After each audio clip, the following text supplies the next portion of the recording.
Yo, what's poppin'? It's Tommathan, and we have news from the Overwatch League regarding the roster construction rules for Owl Season 6, as well as some key dates and just things that are generally nice to know about the league.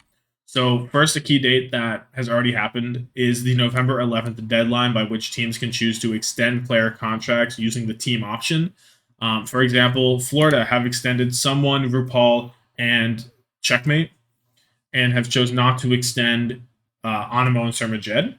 And then the rest of their players are just didn't have options and their contracts expired. So some teams are being pretty transparent about this. Some teams aren't.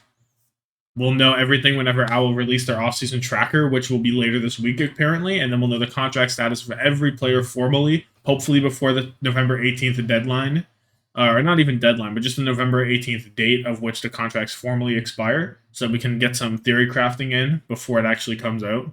But yeah, and then there is the November 18th date in which the contracts expire, right? And I don't know how negotiation works in Owl. There are some sports leagues like the NHL where players that contract expire, right, can only negotiate with their team until a certain date. So I don't know if, for example, Sparker can only negotiate with London until the 18th, and then he's opened up to everyone. I don't know how Owl treats this. It's hard to regulate anyway in some aspects, but it's just like I don't know, something to be aware of. It might not be the case. Who knows? It may be Sparker's already in talks with the Gladiators. He's in talks with someone else. Who knows? But this is a chance that he's not technically allowed to. I don't know how Owl sorts that. Who knows? Probably not. Just something to keep in mind. On the November 19th is when teams may actually be able to sign free agents. I don't know how much will be released right away. I suspect maybe some stuff, but not a lot. Could be wrong. On the January 16th, you need 5 players signed to year-long contracts. 5, there we go. And then the March 1st, you need 6. March 1st is the same date as the last season, so that gets me a little bit concerned for when the start of the season actually is. It was mid-April last season. Hopefully, it is this beginning of April, late March, and it isn't too long.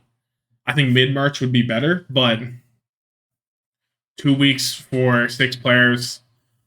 I don't know if that's realistic. It might be a little bit later than that, but that's it.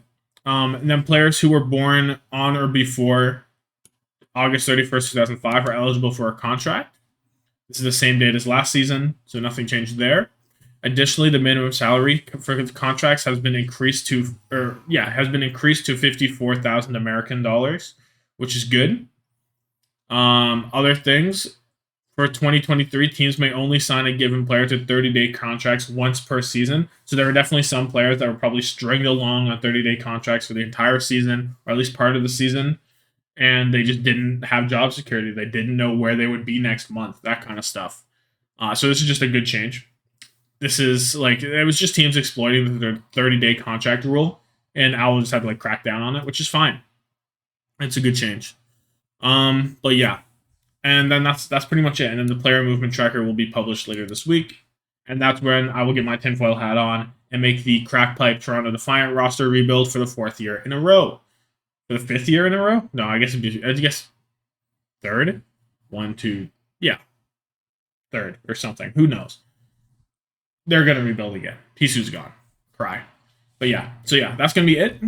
I am looking forward to more off season to put it into full force to get the real crack pipe shit going on.